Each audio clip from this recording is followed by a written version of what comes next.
চট্টগ্রাম বন্দরের new mooring container terminal পরিচালনার দায়িত্ব 6 মাসের জন্য বাংলাদেশ নৌবাহিনীকে দেওয়া হচ্ছে। আগামী 7 জুলাই থেকে কার্যকর হতে যাওয়া এই সিদ্ধান্তের বিষয়ে গতকাল বুধবার সচিবালয়ে এক বৈঠক শেষে সাংবাদিকদের জানান নৌপরিবহন উপদেষ্টা brigadier general M Sakhawat Hossain. এর আগে গত মঙ্গলবার অর্থনৈতিক বিষয় সংক্রান্ত উপদেষ্টা পরিষদ কমিটির বৈঠকে এই সিদ্ধান্তের নীতিগত অনুমোদন দেওয়া হয়।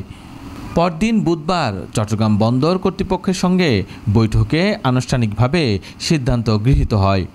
নৌপরিবহন উপদেষ্টা জানান, বন্দর কর্তৃপক্ষকে বলা হয়েছে নির্ধারিত খরচের আওতায় বিধি মোতাবেক 6 মাস বা তার বেশি সময়ের জন্য নৌবাহিনীর সঙ্গে টার্মিনাল পরিচালনার চুক্তি সম্পন্ন করতে। এই বিষয়ে বন্দর কর্তৃপক্ষ এবং নৌবাহিনীর মধ্যে চুক্তি স্বাক্ষরিত হবে।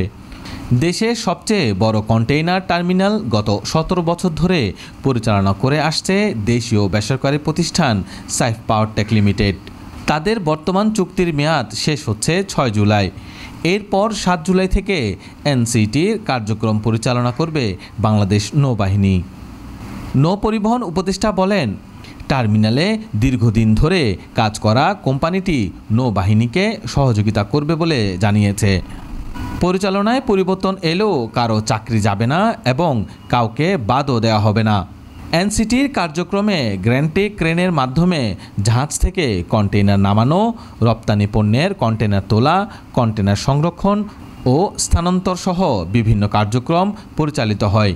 5টি জেটি রয়েছে এই টার্মিনালে, যেখানে একসঙ্গে 4টি সমুদ্রগামী জাহাজ ও একটি অভ্যন্তরীণ জাহাজ ভিড়তে পারে। প্রসঙ্গত, আওয়ামী লীগ সরকারের সময় নিউ মুরিং কন্টেইনার টার্মিনাল পরিচালনার জন্য সংযুক্ত আরব আমিরাত ভিত্তিক ডিপি ওয়ার্ল্ডের সঙ্গে চুক্তির প্রক্রিয়া শুরু হয়। অন্তর্বর্তী সরকারের অধীন সেই প্রক্রিয়া বর্তমানে অগ্রগতিতে রয়েছে এবং পরিকল্পনা অনুযায়ী আগামী নভেম্বর মাসে চূড়ান্ত চুক্তি স্বাক্ষরের সম্ভাবনা রয়েছে।